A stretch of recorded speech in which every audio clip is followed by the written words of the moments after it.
So this is Mike's 2012 Acura TL, and today we're going to be showing you guys how to do a valve set on this engine. This is the 3.7 liter V6. Correct. On a 2012 Acura TL. Yes. Okay.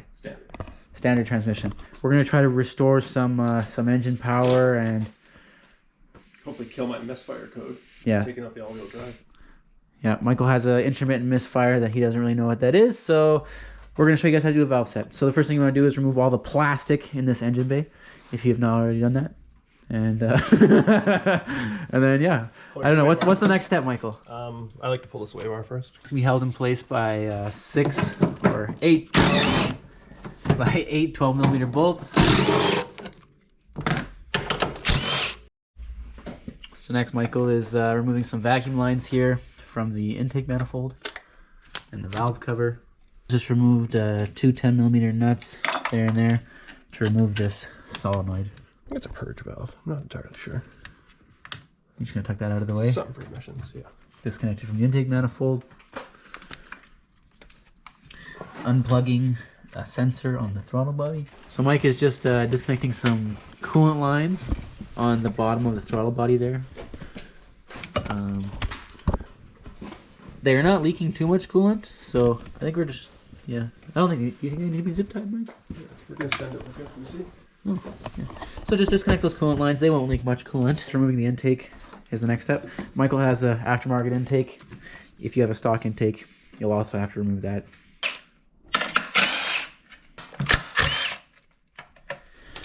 Michael just removed all the 10mm nuts and bolts holding this whatever kind of cover you'd want to call it for the air intake.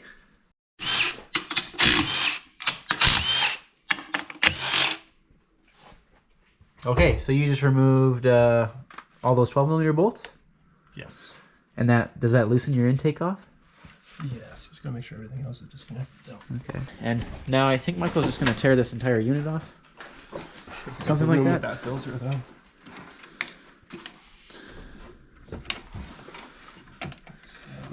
You're all free. Beautiful. So the next step we're going to do here is remove this engine wiring harness. So basically we're going to start unbolting all the coil packs. Looks like they're held in by 10mm bolts. A little bracket right there. We might remove that bolt. We'll remove this ground wire to that bracket off the engine harness. Unplug all the coil packs back here. Michael just removed a 10mm.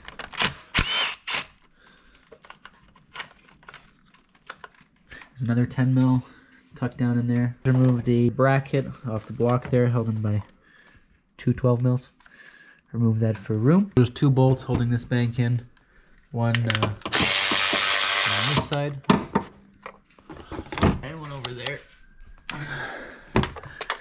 Now Michael is undoing the coil packs.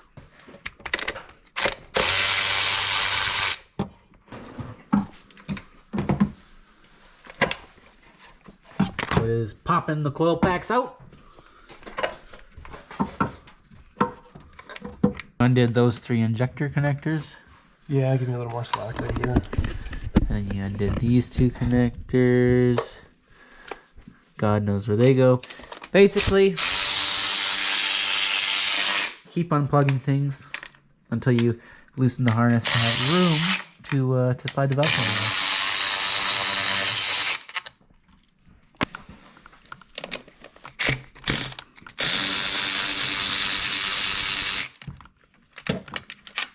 Three 10mm from the back of the valve cover, or 2? I think we only got 2 on the side. Only 2.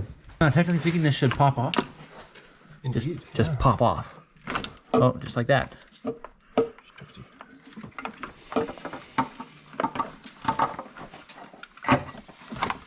Oh yeah. Okay, it's off. Nicely done. And those are what your valves look like.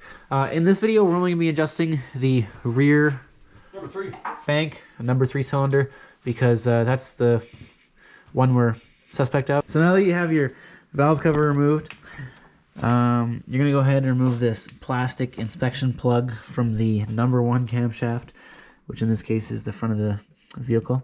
And in this inspection plug, there's going to be a mark on the timing cover and on the cam gear, and you're going to line those up, and whatever number you see on there, so you can see the mark on the cam gear and the timing cover right there. Line those marks up, and then on top of that there's going to be a number, and the number is for which cylinder is at top dead center. So if you line those marks up, number 3 cylinder, which is at top dead center. So you can adjust the intake and the exhaust valves on this cylinder. There's 2 valves per cylinder, and the spec for this is for the intake valve. We have 0.20 millimeters to 0.24 millimeters of valve lash, and for the exhaust valves we have 0.28 millimeters to 0.32 millimeters of valve lash. The measurements are also here in inches. We have 8 thou to 9 thou for the intake valves, and we have 11 thou to 13 thousandths of an inch for the exhaust valves. So your inner valves are all your intake valves. Your exhaust ones are all on the back of the engine here. So we're gonna show you how to adjust the intake valves, and then as for the exhaust, it'll be the exact same procedure. Just they're tucked way back here, kind of hard to get to. We used a flathead, a little stubby one, and a 10 millimeter wrench to adjust these. The torque for these nuts is 14 foot-pounds. And if you look here, you can see this is actually 8 thousandths of an inch. So we're going to use this one and kind of make it a little loose in there. So this is the number 3 cylinder. And what I'm going to do is I'm going to take this feeler blade and I'm going to insert it beneath the tappet and the valve. There you go. Yeah. And so once you insert that in there, it might be kind of awkward. You're just going to feel this out. And you want there to be a little bit of drag on this, but nothing serious. And I don't know if you guys can hear that, but there is definitely a little bit of drag. You don't want it to be crazy loose, but you want there to be a little bit of drag on your feeler blade. So this one's actually good, but we've already adjusted all these. So you crack this guy loose, this nut. Once you crack this loose, take your feeler blade, stick it under the spring and the little tappet there on the valve. And Michael's gonna put his wrench on there because that's the jam nut basically. And you're gonna want that nut to be as close to snug as you can. Feel a slight amount of resistance on the feeler blade, and I'm gonna hold this flathead in place, and Mike's gonna tell me how tight I should go here.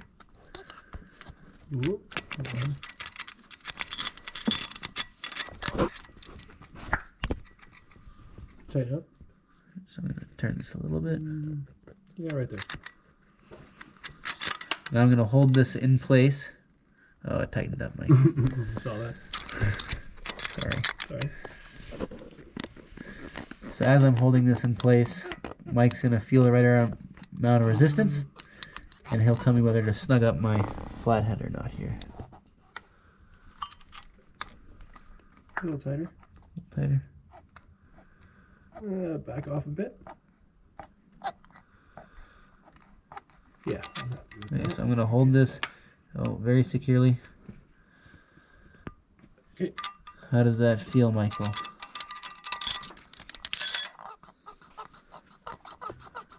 A little too tight. It's hard to tell.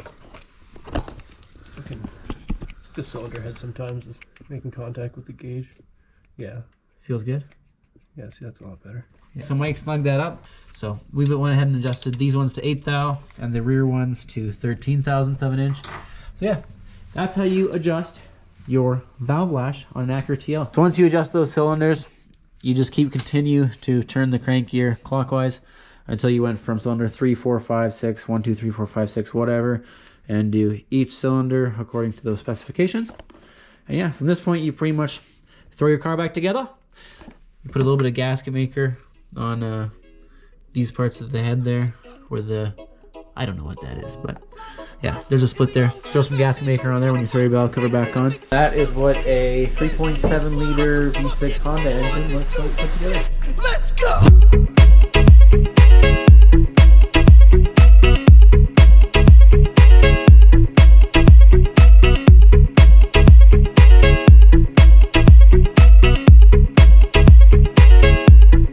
One, two. it.